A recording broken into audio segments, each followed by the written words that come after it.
17 Agustus nih, Oh, Bapak iya, ya. ngomongkan. 17 Agustus pertanyaan pertamanya adalah, kita kan kemana ya 17 Agustus ya? Kalau tahun kemarin itu kan rame tuh saat transisi antara Pak Jokowi sama Pak Prabowo di IKN pertama kalinya. Betul. Tapi apakah pertama kali sekaligus terakhir kali kan kita nggak tahu nih. Makanya kita menggali informasi terkini, apa aja sih informasinya Mas Har? Kira-kira di mana ya? Akan di IKN juga atau terpusat di Istana Merdeka kalau sekarang? Yang saya dengar itu nanti di Istana Merdeka Jakarta. Di halaman Istana Merdeka Jakarta, tidak di dua tempat, tidak di IKN, tapi kembali ke Jakarta. Nah, informasi ini saya sudah dapat, bahkan sudah ada rapat 2-3 kali. Rapat pertama dipimpin oleh Kasetpres, Majen Aryo Windomoko. Jadi surat keputusan Presiden memang belum keluar untuk penetapan Istana Merdeka, tapi arahannya seperti itu. Maka rapat itu sudah membahas soal itu. Jadi begitu, Mbak. Menarik ini ya, tunggu saya sampai harus berpikir karena nih Mas Adi sama Mas Har, ingat banget nih saya waktu itu kan tahun kemarin aku sempat ke IKN.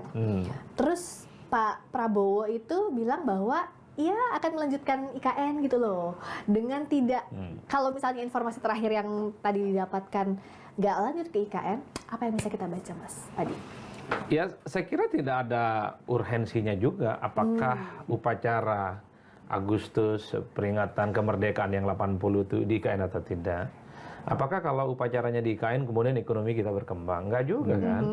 Apakah kemiskinan dan kesejahteraan bisa dikurangi? Enggak juga. Jadi bagi saya nggak terlampau prinsipil ya, apakah upacara itu di IKN atau bukan. Tapi Mas Adi, kan simbol Pak Jokowi IKN itu kan, dengan keberlanjutan yang waktu itu Pak Prabowo. Kalau itu memang tidak bisa dibantah bahwa Prabowo Subianto dan Gibran ini adalah pelanjut dari Pak Jokowi. Tapi karena kita melihat bagaimana efisiensi yang dilakukan oleh pemerintah saat ini, pastinya ada penyesuaian. Pertama tentunya alasan efisiensi, karena upacara di IKN tentu membutuhkan dana yang tidak sedikit, perjalanan dinas lah, apa dan seterusnya. Yang kedua, saya melihat kesiapan infrastruktur yang menurut saya tidak terlampau siap 100% untuk diekspos sebagai tempat untuk melakukan upacara bendera. Ya kalau infrastrukturnya nggak oke, nanti nggak hikmat loh, nggak oke loh. Ini kan adalah dihadiri oleh istana, presiden, orang penting. Jadi kesiapan-kesiapan semacam ini menurut saya adalah sesuatu hal yang memang harus dipersiapkan secara matang. Tapi bagi saya memang publik tak pernah berhenti bicara, oh ini jangan-jangan memang secara perlahan pemerintah hari ini ingin mengurangi, dikait-kaitkan dengan presiden sebelumnya.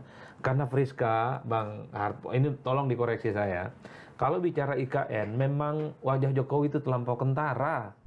Artinya kalau dilanjutkan, oh ini adalah success story dari Jokowi.